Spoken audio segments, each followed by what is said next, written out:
Hey, yeah, it's Thursday today, and the weekend is winking at us. And yeah, today I thought I'd say something about relationships, really. Another big topic. And I don't know. I've said to you before. I've got four cousins. Well, five if I include my cousin John. They're all sort of like between 10 and 5 years older than me, and they all met their wives, and they all married, and they all met their wives late teens, I think, and courted, as they say, and married them, and they've been together ever since. And apart from, I think, one or two, I don't know, there might have been one or two hiccups, I don't know. But apart from that, they're still together, and I know the eldest one, Richard, he's looking to celebrate his golden wedding next year, and Norman can't be far behind. And yeah, and then there's me, who's sort of 5 years younger, and I've been married twice, and God knows how many relationships. I've got another cousin, Pete, who's about the same age as me, same sort of story. I think he's been married twice, although he seems to be a bit more settled in his relationship now. And I'm just wondering what it is, why this should be. I mean, when I was at school, I can only really I think I can remember about two kids whose parents were divorced. And when Tanya was at school, she was a bit of a novelty, and me and her mum were still together then. And yeah, I don't know. Something must. Is it? I don't know. I'm racking my brains. I think a lot of it has got to do with like changing perceptions of what roles we have in society, and I mean, and I think this is a very good thing. In the late 60s, you had the culmination of the women's movement, which started off, I suppose, arguably started off with the suffragettes, although you can probably draw a history back a lot further. With women sort of like, demanding, like their place in the workplace, demanding equal wages, and also now, women doing jobs that were traditionally men. I've got a very good friend, Di, who's a plumber, and a bloody good one from all accounts. And that's kind of sort of like, sort of like upset the apple cart as far as the, like the traditional role of the woman being the, what was it, the children, church, and kitchen. Just translating from the German there, and like I say, I think it's a good thing, but it's led to, I think, in relationships. I know, speaking from my own experience, perhaps too many expectations from either side.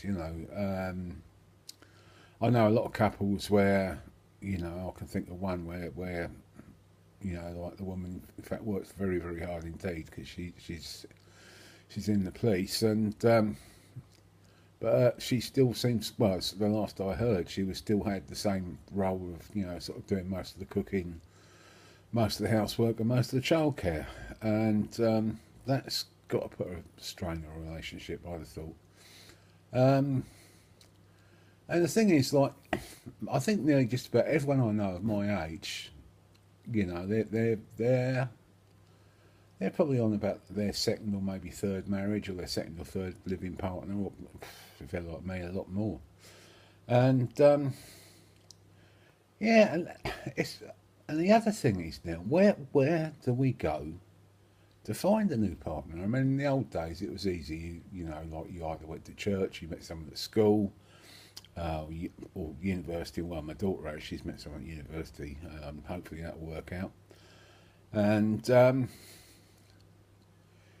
but if once you're older, I mean, what happens then? I mean, is it, so many people my age now, They think we've sort of met their new partners now on the internet, which is all very well. But I think I mean, I've looked into this a little bit, and crikey, this if for someone who's unscrupulous, oh man, there's a lot of scope to be really take a lot of people, really take people to the cleaners.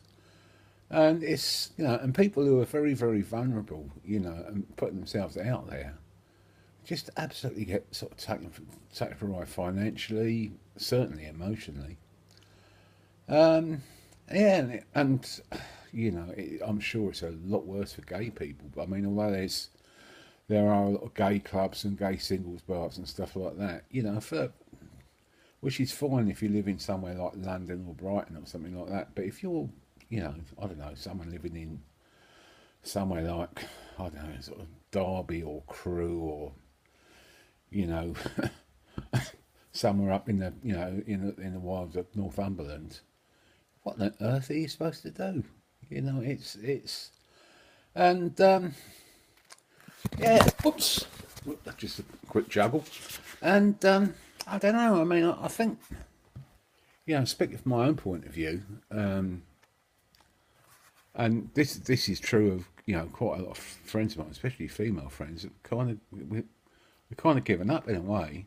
Um, it's not to say that I don't think I'll ever have another relationship. I hope I would, but I'm certainly not actively pursuing it, and I am quite happy being single. I am quite happy in my own company and living alone.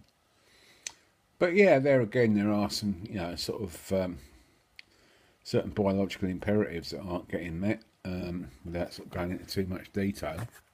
But there again, I know a lot of people who are in long-term relationships where those long-term imperatives aren't getting met either. So I don't know. It's a bugger really. But yeah, I mean, I don't know if I think we get if anyone wants to open it up for debate, I think it could be quite an interesting topic, to look into really. But yeah, I've just thought I'd share those thoughts with you. Really, I don't know, for what it's worth, And on that, as Jeremy Clarkson says, on that bombshell, I think I'll leave it. Okay, I'll speak to you tomorrow. Bye.